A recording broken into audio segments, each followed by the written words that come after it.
श्री केशव प्रसाद मौर्य ये ऐसे मंत्री हैं जिनके पूरे उत्तर प्रदेश में नमस्कार दोस्तों, पीडीए इंडिया यूट्यूब मंच पर आपका हार्दिक स्वागत है। मैं कुमार बेग। बड़ी खबर है केशव प्रसाद मौर्य को लेकर।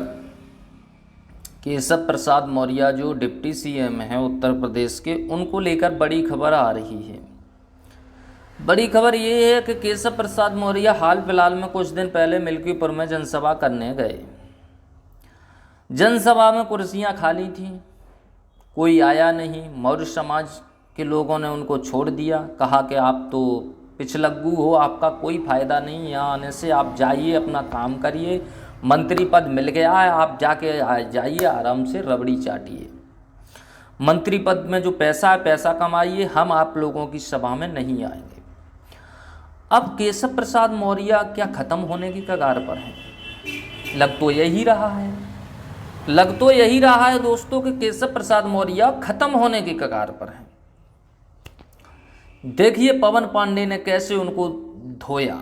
जब केशव प्रसाद मौर्य ने अखिलेश यादव पर कमेंट किया तो पवन पांडे जो समाजवादी पार्टी के अयोध्या के नेता हैं, उन पवन पांडे ने इतना करारा जवाब दिया केशव प्रसाद मौर्य को कि उनकी रूह कांप जाएगी। उन्होंने कहा कि ये तो आप लोकप्रियता हासिल करने के लिए जो है अखिलेश यादव को गालियां देते हैं, इसलिए कि आपको लोग समझें कि हाँ ये मीडिया में छाए रहें, मीडिया में आते जाते रहें, इसलिए आप जो है अखिलेश को गालियां देते हैं। अगर आपको गालियां देनी है तो आप अपने दरोगाओं को दीजिए, अपने एसएचओ को दीजिए, अपने डीएम को दीजिए, अपने एसएसपी को दीजिए। आपकी एक सिपाही नहीं सुनता और आप अखिलेश यादव पर कमेंट कर रहे हैं, अपने बड़े नेता पर।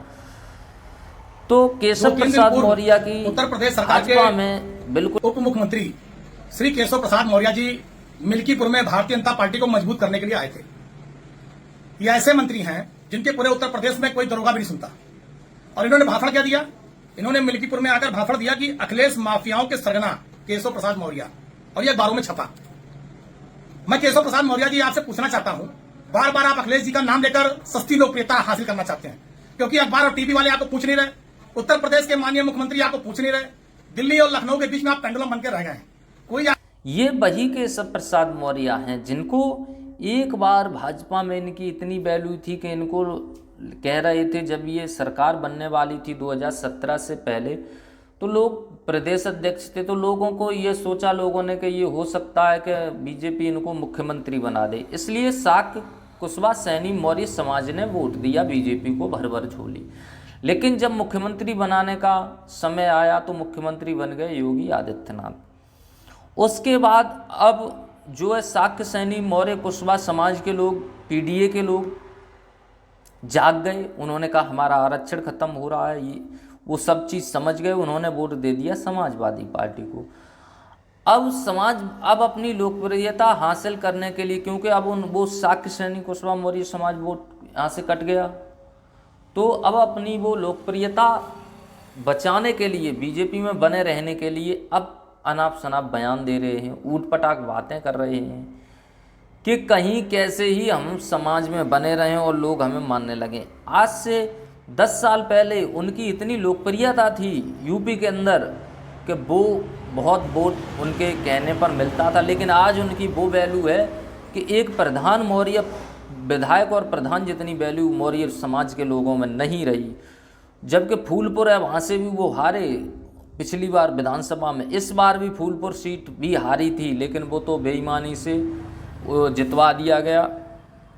तो क्या केशव प्रसाद मौर्य अब ख़त्म हो जाएंगे? उनकी कोई वैल्यू नहीं रहेगी, क्योंकि बीजेपी में भी अब उनको, बीजेपी वालों को लगता है कि ये बोलते ज़्यादा और अपने समाज का वोट नहीं ला पाए, तो इसलिए वहाँ भी उनकी इमेज डाउन हुई है।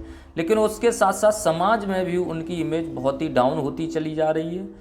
और केशव प्रसाद मौर्य जो हैं अब कुछ करने लायक नहीं बचे हैं और जल्द ही उनकी समाज